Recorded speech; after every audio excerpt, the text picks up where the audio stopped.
Welcome in. What's Right with Nick Wright? Game 6 NBA Finals reaction show. And this is not the show I expected to be doing. As Bet of the Year goes down in flames, I have been just wildly wrong. And at this point, I have to admit, it's not just been. I have been saying it hasn't been disrespect to the Pacers, and it certainly hasn't been intentional disrespect to the Pacers. It has been massive respect to the Thunder as to why I thought this series would be done in probably 5, at most 6. Why I thought yesterday, even though the Pacers were at home, even though we have seen the Thunder in these playoffs kind of play around with one of these game 6s, I thought that this was going to be a Thunder rout. And I laid out a very specific way I thought the Pacers would have to win, which is, you're not going to be able to slow down the Thunder's offense, so you're just going to have to outscore them. Miles Turner's going to have a huge game. And basically everything was wrong. Miles Turner went 1 for 9. You did absolutely stifle the Thunder offense. You made the Thunder look young. You made Chet look like he was not ready for the moment. Jalen Williams, J-Dub, has the worst plus-minus in finals history. A nice ripe minus 40 for the game. The league MVP, Shai, who scored 20-plus in like 80-something consecutive games, barely gets over that threshold with just 21. And the Pacers, despite no one breaking 20 until the waning moments of garbage time and Obi Toppin jumper put him at 20. The Pacers basically wire to wire the Oklahoma City Thunder. That game was 10-2 Oklahoma City. And then the rest of because what was the halftime score? Halftime score was 64-42. So the rest after the 10-2 start, Indiana beat them in the first half 62-32. And now we have the 20th Game 7 in NBA Finals history. Just the first Game 7 since the 2016 Cavs against the Warriors. And we are one game away from what is, in my opinion, without a doubt, the greatest upset in NBA history. And it would be in the, per the bookmakers, tied with the Pistons beating the Lakers in 2004. But that series, the Lakers were all of a sudden, they were an old team that was dealing with injuries by that series. And now they trounced the Lakers. But this to me is more shocking. A Thunder team that was absolutely rolling at every step of the season, that took back control of the series in Game 4, I thought put their foot on the Pacers' throat in Game 5. To just get annihilated like that and to now be on the brink of what would be an all-time missed opportunity and a collapse for the ages. I understand that there's been plenty of teams that have been up 3-2 in the finals and lost. I get that. Now, there have only been 4 teams to lose a Game 7 of the finals at home. They would be the 5th. But the 1-3-1 comeback we've seen in the finals, it was part collapse by Golden State and part the greatest player of all time just got to his greatest peak of all time over a week of basketball. That's not what this is. It's not that, holy shit, Pascal Siakam or Tyrese Haliburton are just activating a new level. It is the Pacers as a whole are last night were the hungrier team, obviously the more desperate team, but the more put together team. Now, what I will say is, thus far this series, and maybe this is something the Thunder can lean on, thus far this series has gone beat for beat like the Thunder Nuggets series did. Game 1, Thunder Nuggets. Thunder lose on a buzzer beater. Game 1, Thunder Pacers. Thunder lose on a buzzer beater. Game 2, Thunder Nuggets. Thunder blow out the Nuggets. But that one by 40. Game 2 of the finals, Thunder blow out the Pacers. Game 3, the Thunder lose a heartbreaker in overtime in Denver. Game 3, the Thunder lose a tough game in Indiana. Game 4, it looks like, oh my God, are the Thunder going to go down 3-1? And they kind of claw their way back and win the game by 5. Game 4 of this series, oh my God, are the Thunder going to go down 3-1? They claw their way back and win by 7.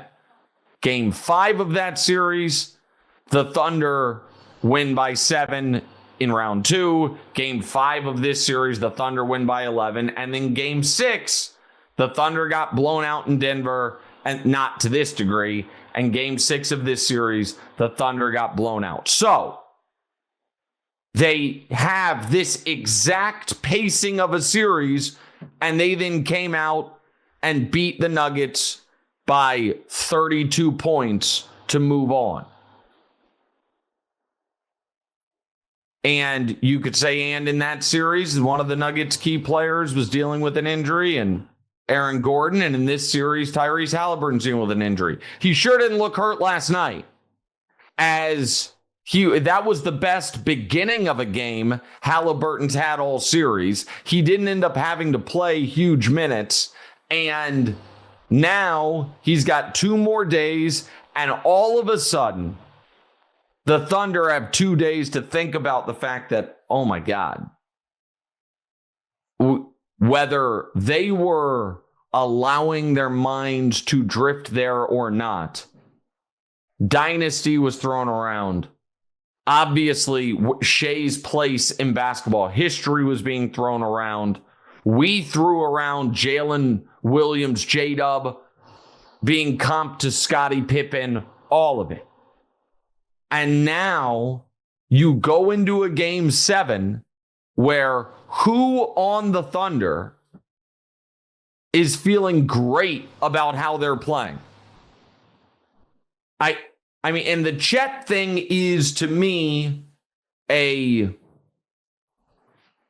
massive red flag. Now, part of that, I will admit, might be confirmation bias for me, because I have always been probably more Chet skeptical than most. But Chet was brutal last night. 4 points, 2 of 9 from the field, no blocks, no impact on the game. Hartenstein wasn't brutal, but no impact on the game. So your 2 bigs, not played off the court necessarily, but just no thrust. And the way the Pacers, like the start of the second half was really fascinating to me. And I apologize for bouncing around. It's what I'm going to do. It's kind of how I do it. If Demonze's not here, I don't have like a regular train of thought. Also, by the way, we are going to do, at the end of this podcast, we'll do it as quickly as we can, but I think it'll be a good time capsule. And I also think it's just a good way to pay tribute to the fact that there's only been 20 of these in the history of the league, game 7 of the finals, where we're going to bang, bang, bang, go through all 20. It'll be less than a minute on each. It might be 10 seconds on some of them. But 15 of the 20 are really historic touchstone moments in league history. And almost all of the contemporary ones have either an iconic moment or are the defining moment of an iconic player's career. And we're getting one for the first time in nearly a decade. But to get back to what I was saying, down 22 to start the second half. Up 22, I should say. Here are the Pacers' possessions. Siakam missed jumper, Turner missed jumper, Turner missed three, Haliburton missed three, Siakam missed layup, Nesmith missed jumper, Nembhard missed jumper, turnover Nesmith.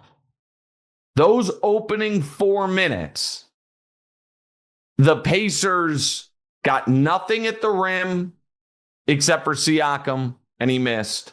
Turned the ball over, got no steals, drew no fouls, or drew one foul, but it was off the ball. That was, if the Thunder if they had come into the game overconfident, and then they have halftime to reset, with the goal being, guys, we came back from basically 10 down in the fourth quarter, game 4, pardon me. Let's just get 22-16 by the under 7 timeout and reframe the game. Those were their opportunities. But unfortunately for them, their offensive possessions were some of the ugliest basketball the Thunder have played all year. A late shot clock Lou Dort 3. An early shot clock Lou Dort 3.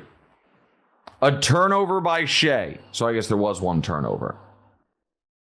A Jalen Williams J-Dub missed 3. Caruso blocked at the rim. A bad miss by Chet from 3. Another Lou Dort missed 3. And then Haliburton hits the layup and Oklahoma City calls timeout. No great possessions. No shots from the league MVP. The team was shook. And I don't know how this is going to land with the Pacers. With the Thunder for Game 7. I still believe the Thunder are going to win. I still believe the Thunder are the right side. But hand up here. I have just been dead ass wrong on a lot these playoffs.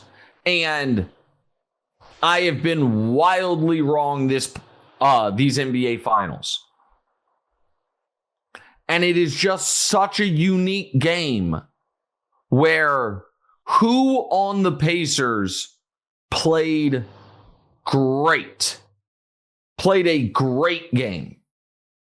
I guess you could say Obi Toppin hit a bunch of big threes, scored 20. I thought Siakam was going to have to score 30. He scored 16. Now, I understand all of this is warped a bit by the fact that in the fourth quarter, I can pull it up real quick. In the fourth quarter, the Thunder didn't play any of their starters at all in the fourth quarter, and the Pacers barely played their guys any in the fourth quarter. So this was a 3-quarter game, but still, offensively, no one on the Pacers had a monster game. Defensively, they all did. And it was all of the Thunder, or the Pacers, I keep getting it wrong, I apologize. Pacers' offensive X factors, well, their two biggest offensive X factors, Mathurin and Turner, combined to go 2 for 15, 0 for 8 from 3. They won anyway. That's what is so terrifying for Oklahoma City. Weird shit happens in Game 7s. And there's never been a player that's walked into a Game 7 more due for a big night than Miles Turner. It just hasn't. And I'm going to keep banging the Miles Turner drum because I believe in his talent. I believe in his ability.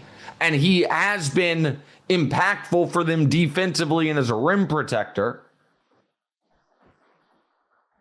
But the last few games, they're only like consistent, other than Siakam, offensive forces. McConnell has got his game straight out of the Sean Livingston playbook of, I'm going to somehow awkwardly get my way to a 10, 12, 14-foot jumper. It's going to be, they have very different releases, but I'm the only player in the league that shoots the way I shoot, and it's going to feel automatic. And McConnell with another nice 6 for 12. 12 points, 9 rebounds, 6 assists, 4 steals. What a damn game by him. And so that's how we got here. And I know it sounds like from everything I'm saying, like, so I'm going for the Pacers. I picked the Thunder. I found myself last night. I think it's an unbelievable story if the Pacers win this championship. An unprecedented, unbelievable story. Now, how can the Thunder hold them off? We'll do that in a moment.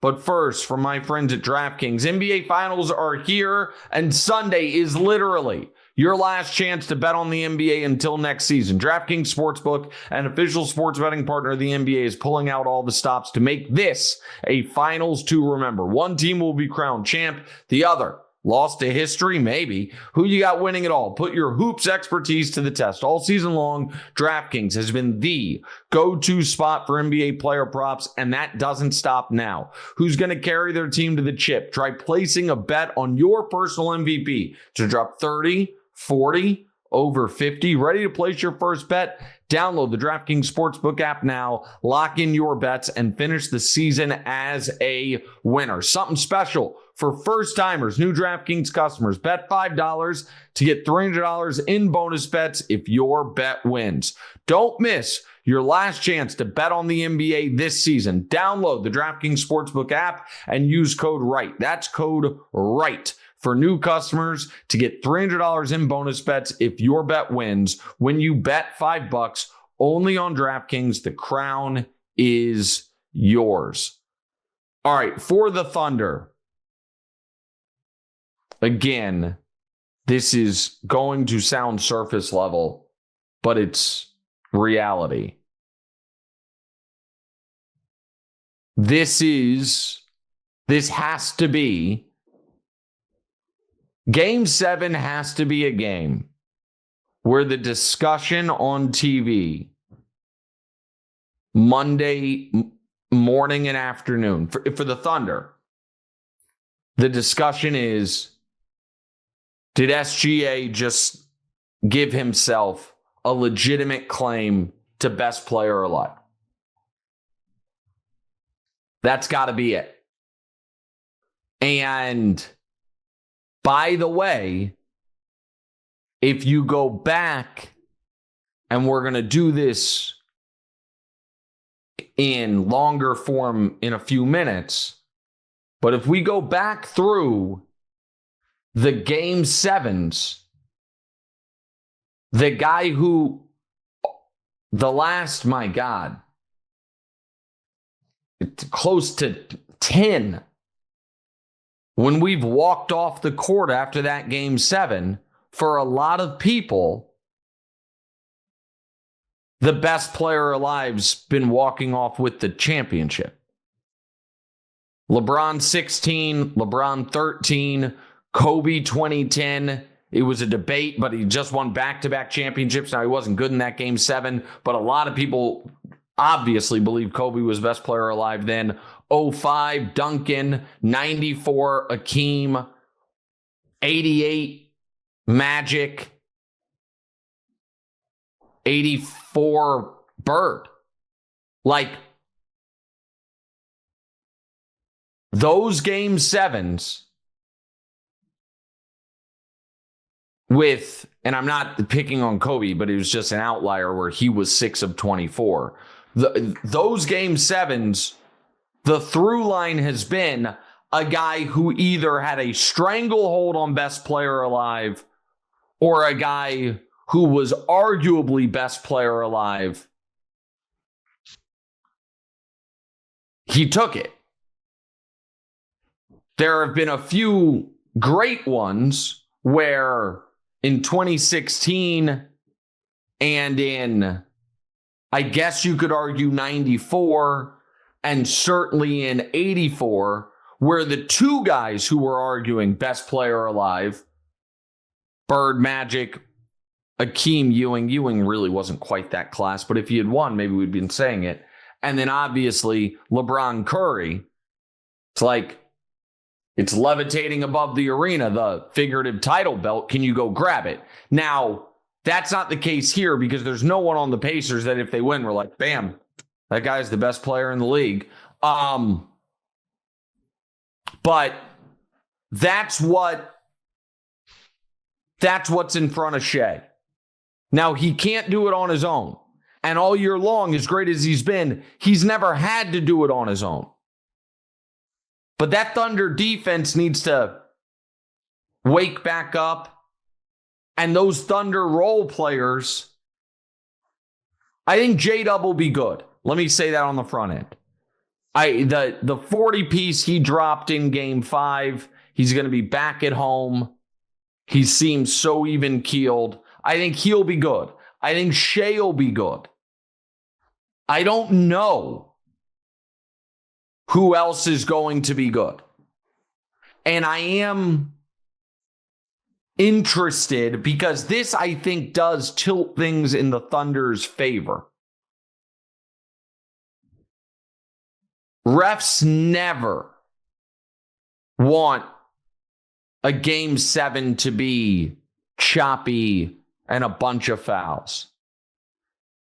And I thought early in this game, I thought it was a very fair whistle and it wasn't like a crazy amount of free throws in either direction.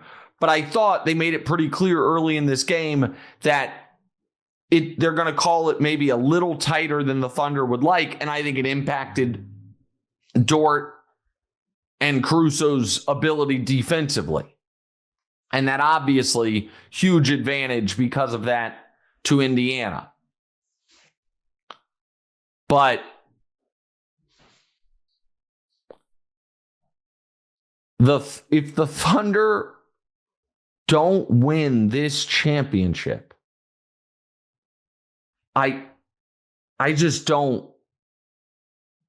It feels like such a crushing blow. And I'll reference 2016 again. Yes, they had won 73 games and they were up 3-1, but they had a title in their back pocket. And so when we think about the shocking finals defeats, the most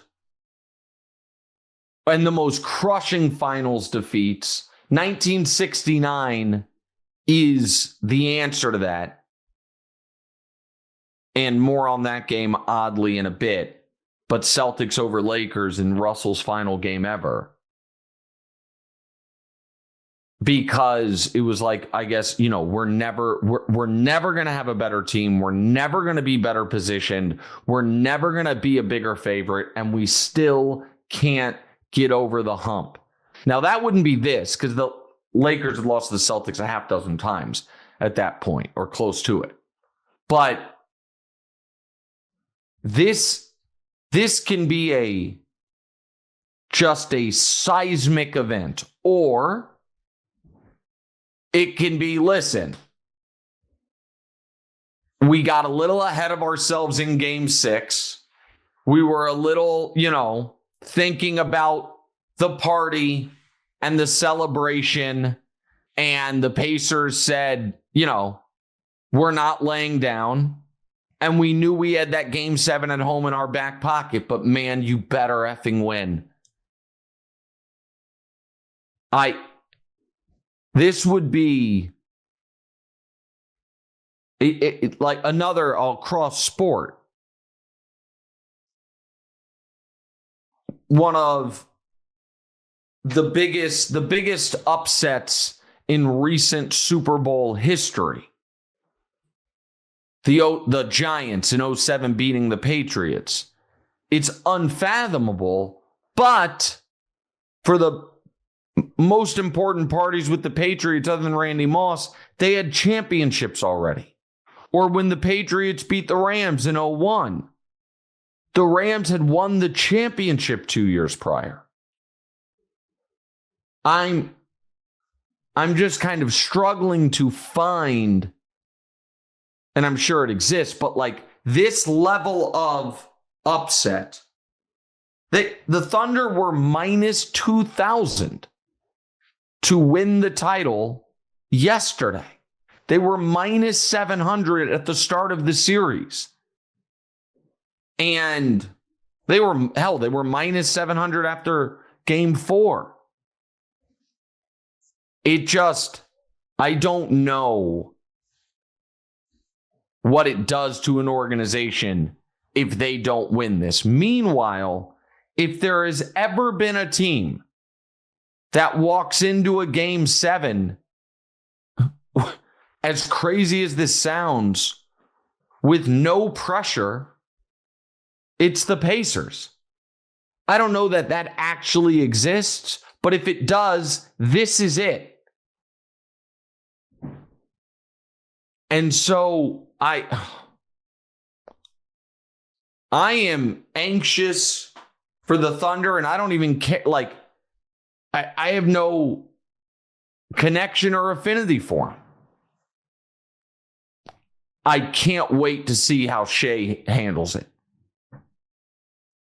And to set that up, and the thing we're going to do next, we will clip as its own YouTube video. It will not do well on YouTube. However, for real diehard NBA fans, I hope for years, it's kind of something people stumble upon where they are searching for the history of Game 7s in the NBA Finals, and then they watch the 10 minutes or so we're about to do, because we'll go through all of them. And like I said, the vast majority have something iconic about them. But before we do that, a message from our friends at Boost Mobile. And this is a message that applies to 99% of you listening right now, because that's how many of you can be covered by fast and reliable service on the Boost Mobile network with 99% nationwide coverage. And if you don't think you deserve a deal, listen up. You got another thing coming. Right now, when you switch to Boost Mobile, you can get iPhone 15 with Dynamic Island and a 48 megapixel main camera for $99.99. That's $99.99 for iPhone 15 on a nationwide 5G network. This may only apply to 99% of you, but I'm 100% positive Boost Mobile just gave all of us a really good freaking deal. In-store offer only. $35 device setup fee may apply, requires credit qualification, ID verification, and activation on a $60 plan. Taxes extra, 5G speeds, not available in all areas. Okay, so let me see, is this going to block the camera? It's not. I'll be looking down a bit here. But so I made kind of I just went through this morning the 19 prior Game 7s in NBA history.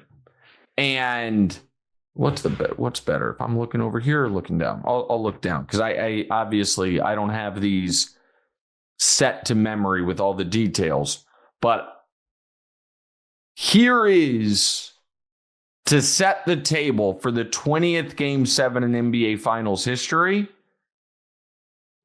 how we got here, so to speak. We will spend obviously less time on the very early ones, but if you want, if you're a sports history nerd like me, this should be fun. I'll try to go through the uninteresting ones as quickly as possible. First one ever, 1951, Rochester Royals beat the Knicks 79-75. Give you a context for how different the league was back then. Two different guys named Arnie started this basketball game, and the first ever kind of like hard luck star in the NBA, Max Zaslavsky, pardon me, for the Knicks was involved in that game. 1952, the Minneapolis Lakers beat the New York Knicks. That was, if it wasn't already official before, the official arrival of the NBA's first true superstar, George Mikan. Mikan averaged 22 and 18 for the series, and in that game 7 had 22 points and 19 rebounds.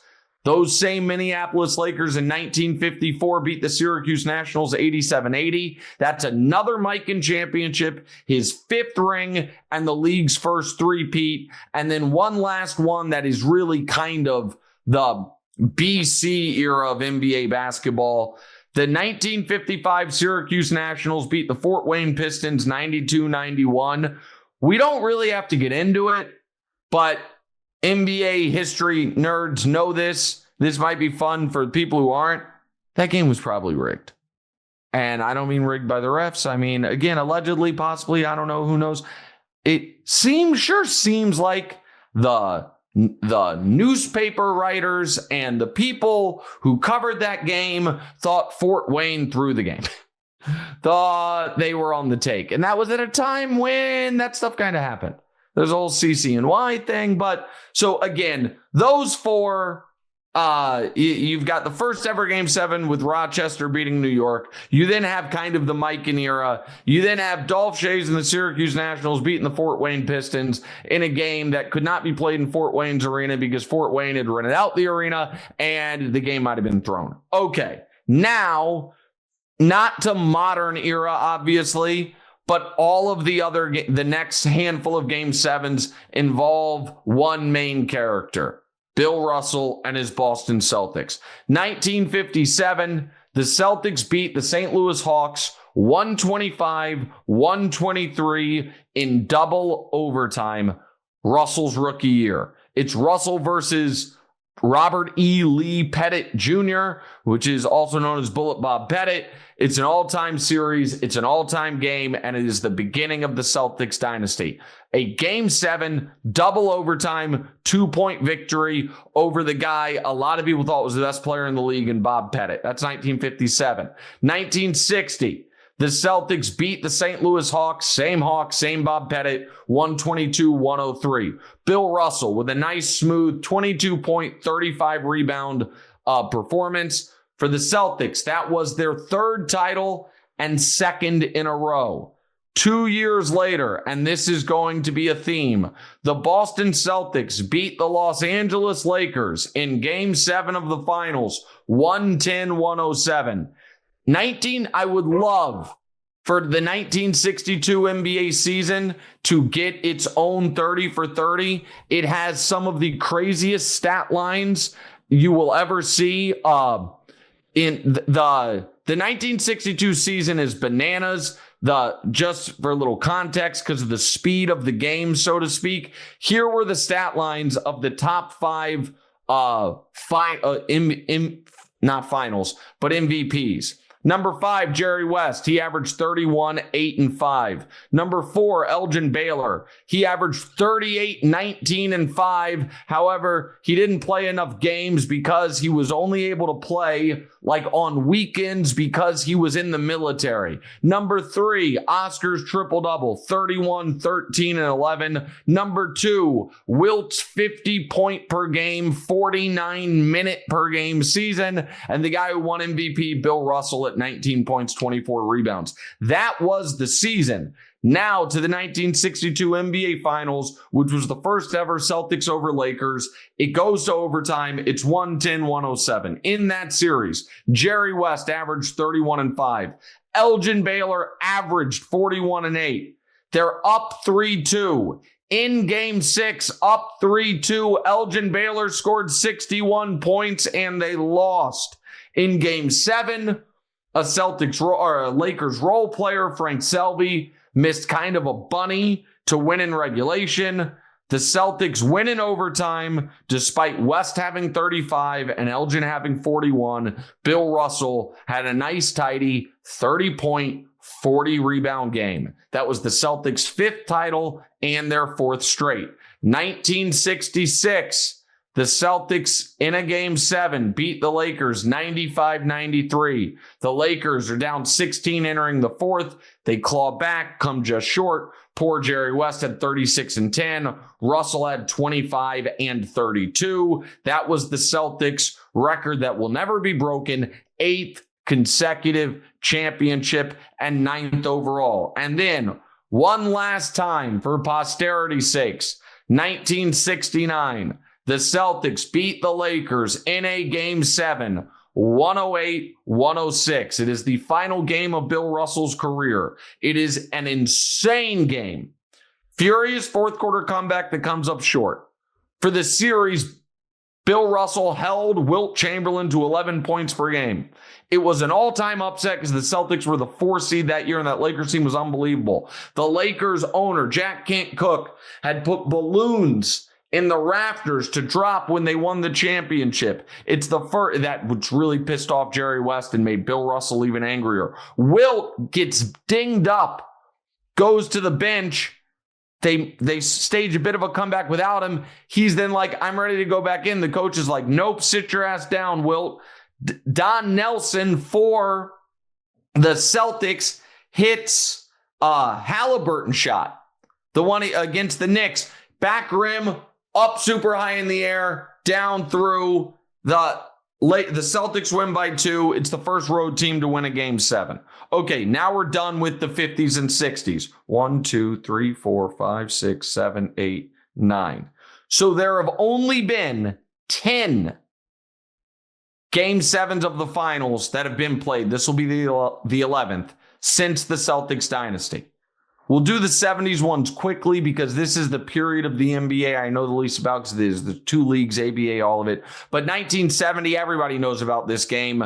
The Knicks beat the Lakers. The Lakers lost a lot of these Game 7s, 113-99. That is known as the Willis Reed game because Willis Reed had like a torn quad, limps onto the court after missing Game 6, hits the first 2 baskets of the game. What people don't realize is those are the only 2 baskets of the game he made. So how'd they win? Well, Walt Clyde Frazier in a Game 7 of the NBA Finals had 36 points, 7 rebounds, 19 assists. 1974 NBA Finals. The Celtics beat the Milwaukee Bucks and Kareem 102-87. Kareem for the series 33, 12, 5, and 2, and 49 minutes per game.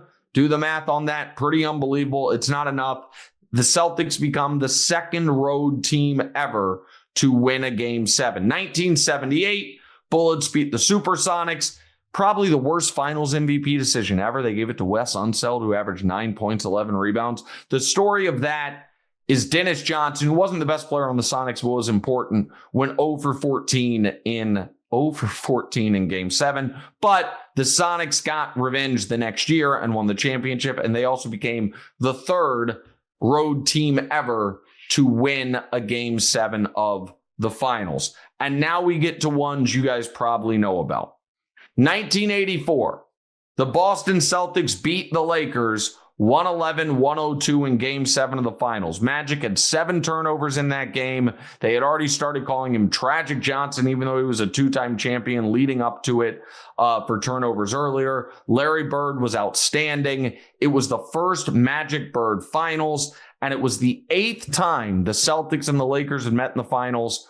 And the Celtics up to that point were 8-0. And that kind of cemented Bird for a lot of people over Magic, over Kareem as the best player in the league. 1988, Lakers-Pistons. Lakers beat the Pistons 108-105.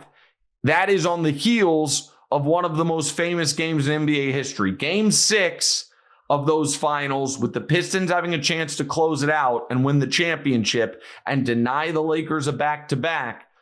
Isaiah badly sprains his ankle, scores 25 in the 3rd quarter despite that sprained ankle. And then with 10 seconds left, down 1, Kareem gets the ball, Foul called on Lambeer on the skyhook, maybe the most controversial foul in NBA history. Kareem makes both. They win game 6, 103-102. And then game 7, because of that sprained ankle, Isaiah is limited, and that's the big game James game. James Worthy, who up to that point in his career had never had a triple-double, in game 7 of the finals, 36 points, 16 rebounds, 10 assists. The Lakers win Magic's 5th title, Kareem's 6th title, and that's the end of the Lakers winning titles until Shaq and Kobe get there. 1994, Rockets beat the Knicks 90-84. The iconic moment of that series is game 6, the Hakeem block on Starks.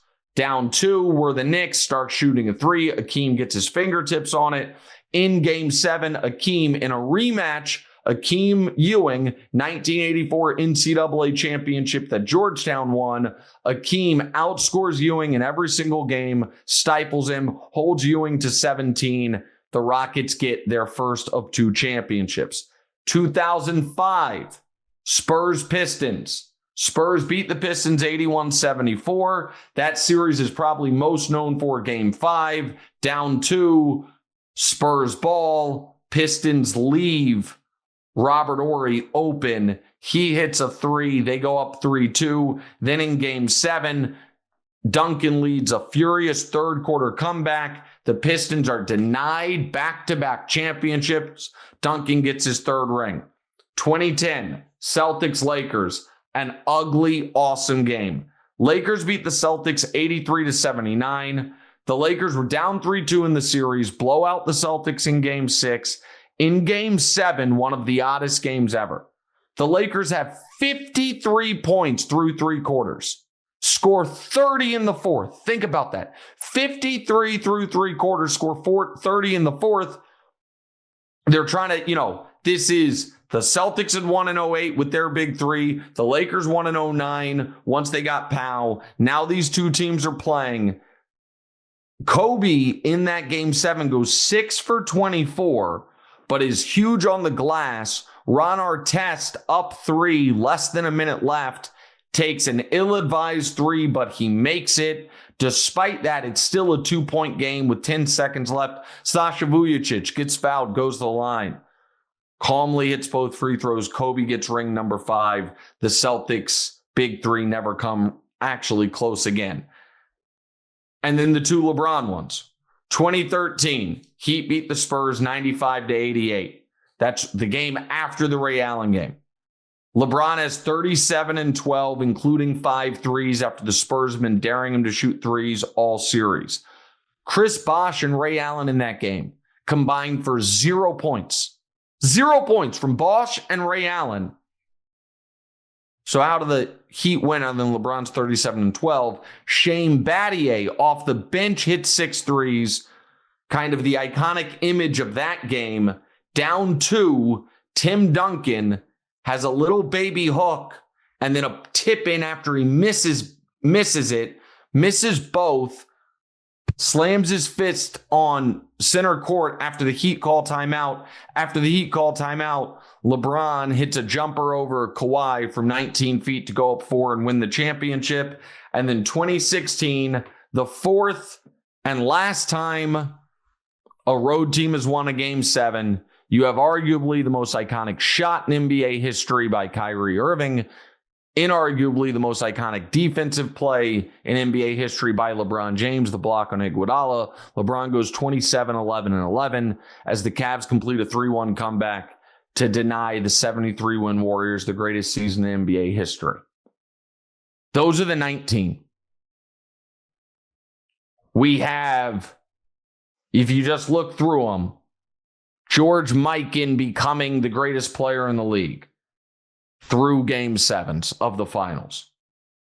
Bill Russell becoming the greatest winner in sports history through game 7s, and Jerry West becoming the biggest tough luck loser in sports history through game 7s.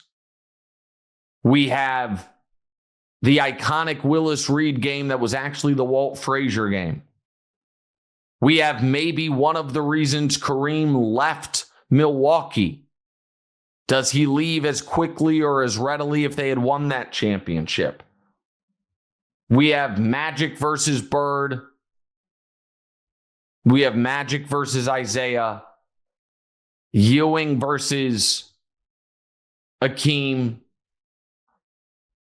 The Pistons going for a back-to-back while the Spurs trying to create their own version of a dynasty. Kobe and Powell against the Big Three in Boston. LeBron's Heat going for validation of all coming together by winning back-to-back against that Spurs team. And the greatest comeback in NBA history in 2016. That's what Game 7 of the NBA Finals has meant historically. What will the 20th one mean this Sunday night? We'll all find out together, and we'll talk after. What's right?